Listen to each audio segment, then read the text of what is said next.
everyone, this is Dragon Bios. I hope y'all are doing well.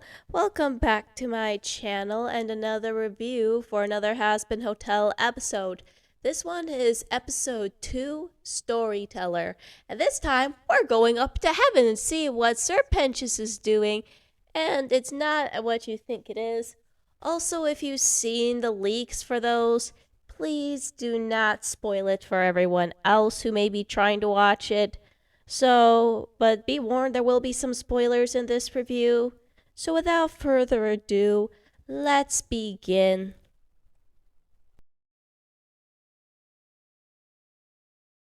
So the story kicks off where Sir Pentious is standing in the Court of Angels, everyone being shocked the fact that a former demon is now standing in front of their very eyes, proving that redemption is real. However, Sera kind of goes into a small denial about it, while Emily, being the voice of reason in all this madness, says we should go down and tell Charlie about all of this, and explaining about how extermination was wrong. However, Lute, on the other hand, did not think otherwise and was practically and openly hostile towards everyone throughout the time she was in court. We are also introduced to Abel and Saint Peter once again. And this time around, we get to also be introduced to the Speaker of God, who thankfully steps in when things were starting to take the turn for the worst. There, Sir Pentious, a little shy, begins to tell about his life story, or at least the one particular sin that happened during his life. But on that day, I was watching a woman wandering past my workshop.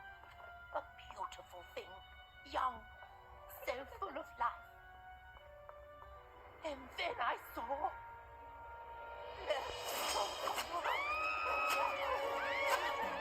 And I did. Oh my God.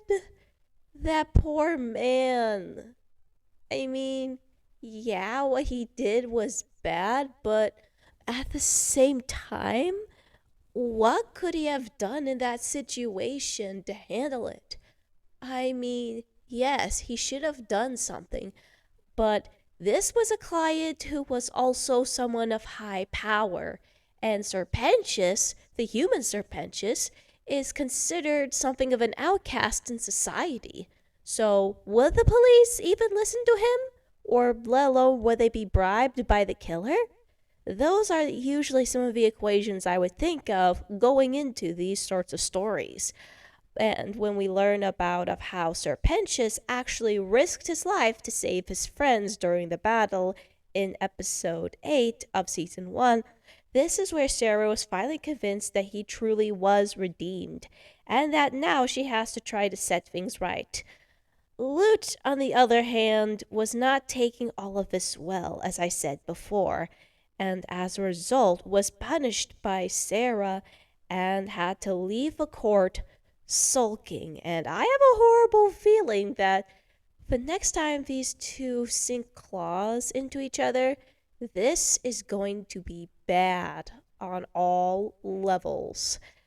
So Sera has a talk with the Speaker of God, while Emily goes and shows Sir Pentious around now that he's considered clear of any wrongdoings at this point in heaven.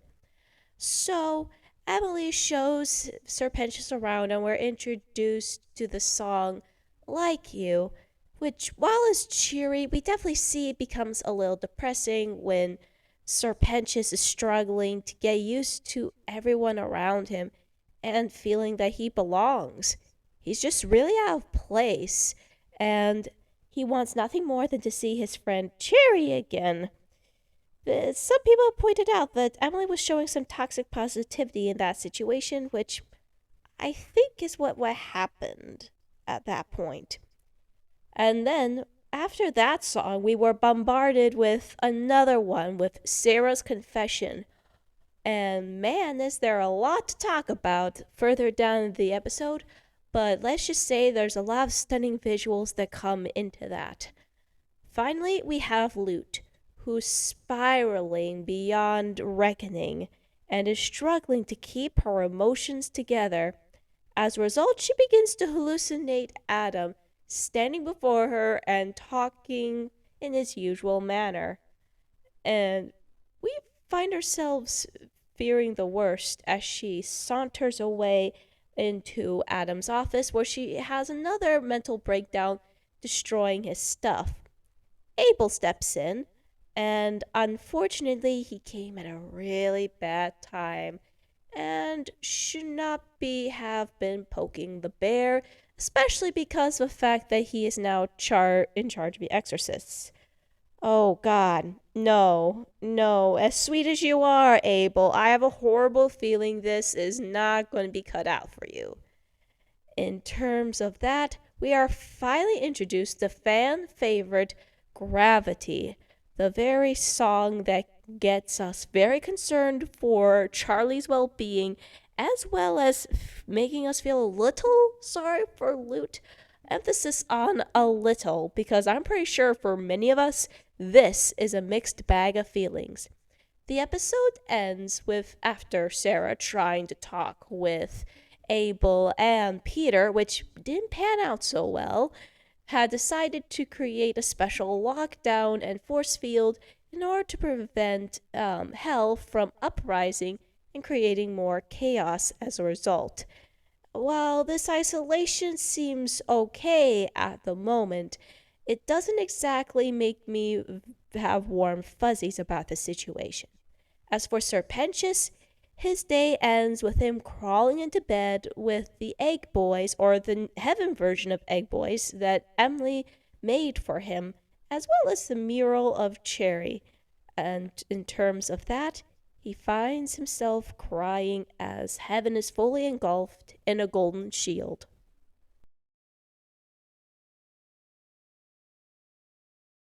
Overall, this was a good episode.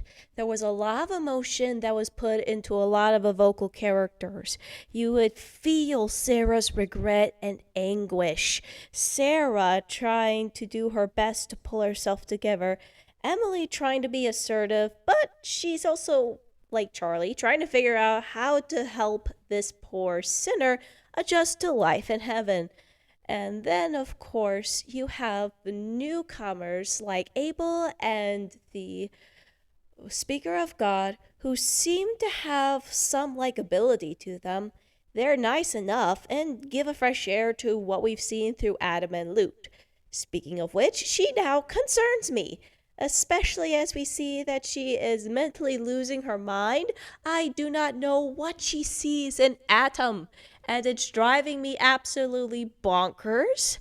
And I have a horrible feeling it may have something to do with some of Adam's activities, to say the least. But it doesn't relinquish the fact that now we feel a little bad for Lute. Because despite some of the things she's done, you would still feel a bit bad of the crash out and the emotional pain that comes with it. She witnessed someone that she cared about die before her eyes, and instead of accepting the fact that maybe they should come up with a solution so this doesn't happen again without killing others and come to terms with that, or to accept the fact that in some ways it was her own fault, along with Adam's, that it happened in the first place. But no, she decided to lose her mind and destroy her boss's office, at the same time terrifying his son 6 ways to Sunday. The lyrics are great for all of the songs, and of course, I love of how Sir Pentious's character arc is set up in the human past. Like, Sir Pentious wasn't a horrible person, it was just he was a very cowardly individual, and you feel bad, especially when you think about the kind of situation he was put in. He witnessed someone with incredible power kill someone, and not just one person, but 5 women in general. And true, he could have done something about it, but on the other hand, there were also other factors that made me think that couldn't have been a very simple solution to Sir Pentius's problem. remember, this was London in the 1880s. This was before police, before evidence was properly acknowledged, DNA tests, let alone have proper precautions in case there was corrupt cops. And plus, Sir Pentious was considered an outsider to Victorian society, so of course he is practically considered a nobody by the Victorian standards.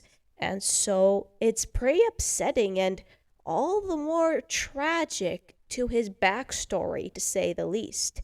It is comforting, though, that he did redeem himself eventually. Now we just have to see of what Sera's struggles will have to go through. It is pretty clear that she's got a lot of work cut out for her. The first one, There's No One Like You, well, it's very cheery, but at the same time, it gets a little painful to listen to the song when you're distracted by what Sir Pentious is doing. He's practically trying to make a spaceship out of whatever parts he could find in heaven in hopes to come and see Cherry again, as well as everyone else. He was terrified of what had happened over back in hell, and he just wants to make sure everyone is okay, and he wants to even let them know that he's okay. Well, physically speaking, of course. So it would only make sense that this was a devastating situation for him, even though the song is very catchy, maybe a little bit more catchier than Welcome to Heaven. At the same time, it also makes you feel a little frustrated with Emily, where sometimes you have to say, time out, time out, time out, because she's just now recognizing that she's giving him an overkill. She's stimulating way too much. And I think we'd be feeling the same way too.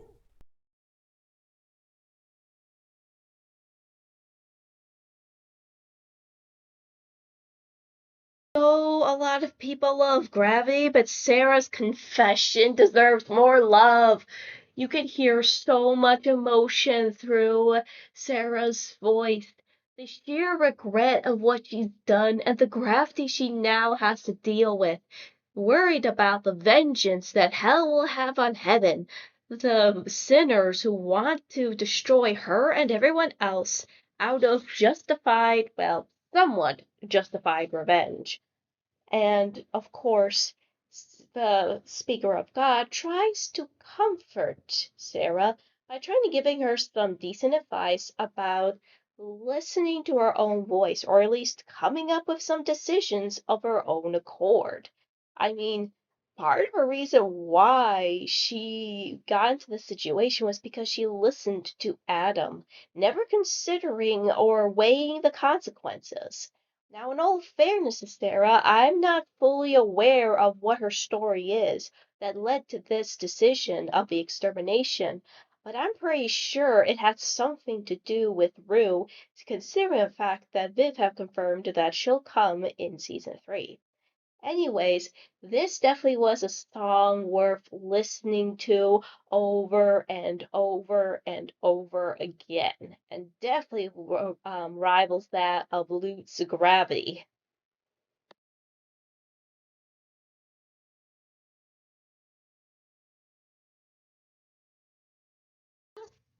But not least, Gravity. With Gravity, this was a fan favorite, and understandably why even I can't deny that this was a really good song.